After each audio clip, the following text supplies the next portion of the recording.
To Tel Aviv now, and Israeli government spokesperson Eylon Levy. Mr. Levy, thank you very much. It's good to have you with us today. You know, I wonder what goes through your mind as you listen to this back and forth in America.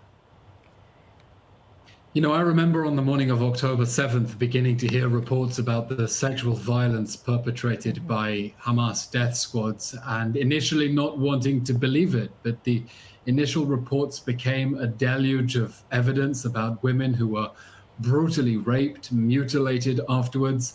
And now we're seeing with this important event at the United Nations, with that critical support from Sheryl Sandberg and Secretary Clinton as well, making it absolutely clear that this is beyond reprehensible. And this is really a shocking reminder of why Israel now has no choice but to go to the end and topple the Hamas rapist regime, because there can be no impunity for people who use sexual violence against innocent women and girls. And we expect everyone, people who maybe till now have not completely condemned Hamas's atrocities or tried to find excuses or have been trying to tie Israel's hands and stop it from defending itself, to understand exactly what we are fighting against and understand that we are fighting for humanity in the most basic sense of the right of women and girls to be in their homes, to be at music festivals and not be raped by mass terrorists.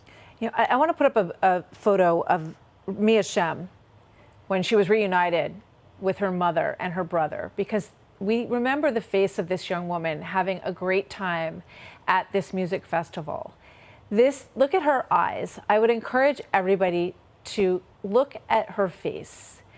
This is one of the young women who was in Hamas's custody for over 50 days. They made her do a video at one point, one of the only videos, I think we saw two videos that came out of these hostages.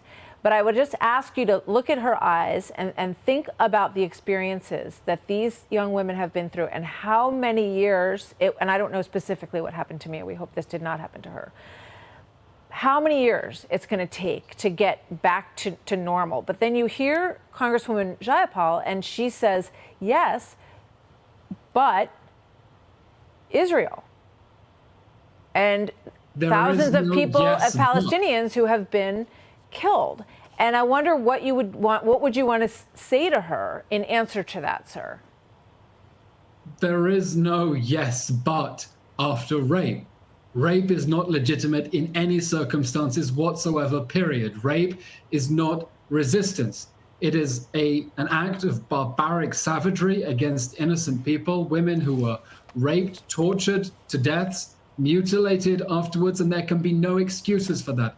And it's not enough to say we completely condemn Hamas's atrocities against Israeli women. By the way, at no pro-Palestinian protest anywhere in the world has anyone ever uttered a word of condemnation against the Hamas rapist regime.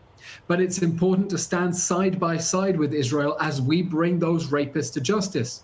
Because anyone who is trying to call for a permanent ceasefire that leaves our hostages in Gaza and Hamas in power is saying that the rapists who perpetrated those atrocities on October 7th should get away with it, should not face justice, and should be free to reoffend, as Hamas is telling us it wants to do October 7th all over again. And we're not going to do that. We're going to stand up, this whole country, for the women and girls of this country, and we will bring the Hamas rapist regime to justice. Thank you. Thank you for that. Before I let you go, a quick answer if you can. You know, when you listen to this back and forth, are you worried that the United States is waning in its support?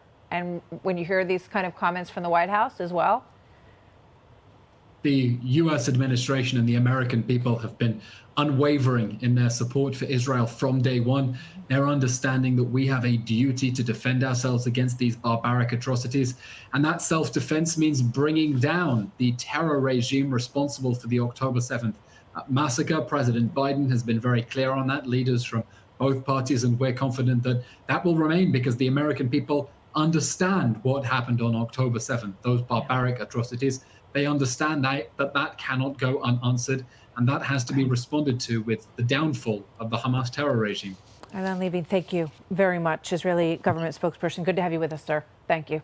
Hey, Sean Hannity here. Hey, click here to subscribe to Fox News YouTube page and catch our hottest interviews and most compelling analysis. You will not get it anywhere else.